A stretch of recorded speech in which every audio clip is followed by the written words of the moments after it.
Hello and welcome to episode 11 of Poetry in Nature. This morning I am running from Montricher up to the summit of Montricher. It's about a 7-kilometer run up and 7 back down, with about 1 kilometer of vertical climbing up to 1,679 meters, and the highest point on the Swiss Jura. The Message of the March Wind by William Morris.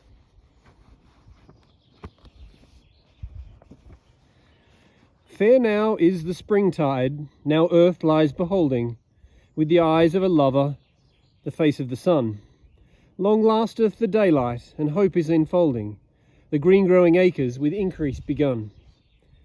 Now sweet, sweet it is through the land to be straying, mid the birds and the blossoms and the beasts of the field. Love mingles with love, and no evil is weighing on thy heart or mine, where all sorrow is healed. From township to township, over down and by tillage, fair far have we wandered, and long was the day. But now cometh eve at the end of the village, where over the grey wall the church riseth grey. There is wind in the twilight in the white road before us, the straw from the ox yard is blowing about. The moon's rim is rising, a star glitters over us, and the vane on the spire top is swinging in doubt. Down there dips the highway toward the bridge crossing over, the brook that runs on to the Thames and the sea. Draw closer, my sweet, we are lover and lover. This eve art thou given to gladness and me. Shall we be glad always? Come closer and hearken, 3 fields further on, as they told me down there. When the young moon has set, if the March sky should darken, we might see from the hilltop the great city's glare. Hark, the wind is in the elm boughs, from London it bloweth, and telleth of gold and of hope and unrest. Of power that helps not, of wisdom that knoweth, but teacheth not aught, of the worst and the best. Of the rich men it telleth, and strange is the story, how they have and they hanker and grip far and wide, and they live and they die, and the earth and its glory have been but a burden they scarce might abide. Hark, the March wind again of a people is telling, of the life that they live there so haggard and grim, that if we in our love amidst them had been dwelling, my fondness had faltered, thy beauty grown dim. This land we have loved in our love and our leisure, for them hangs in heaven high out of their reach. The wide hills over the sea plain for them have no pleasure, the grey homes of their fathers no story to teach. The singers have sung and the builders have builded, the painters have fashioned their tales of delight.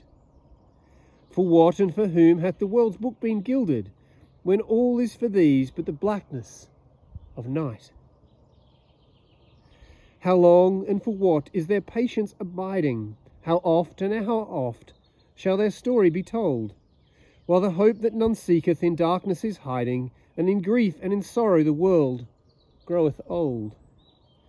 Come back to the inn, love, and the lights and the fire, and the fiddler's old tune and the shuffling of feet, for there in a while shall be rest and desire, and there shall the morrow's uprising be sweet.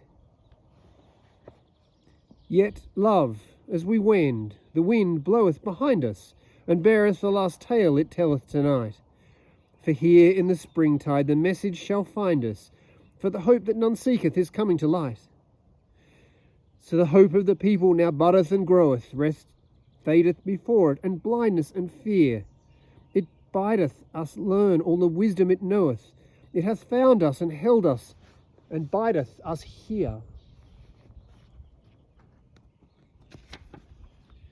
For it beareth the message, rise up on the morrow, and go on your ways toward the doubt and the strife. Join hope to our hope, and blend sorrow with sorrow, and seek for men's love in the short days of life. But lo, the old inn, and the lights, and the fire, and the fiddler's old tune, and the shuffling of feet, soon for us shall be quiet, and rest and desire, and tomorrow's uprising to deeds shall be sweet.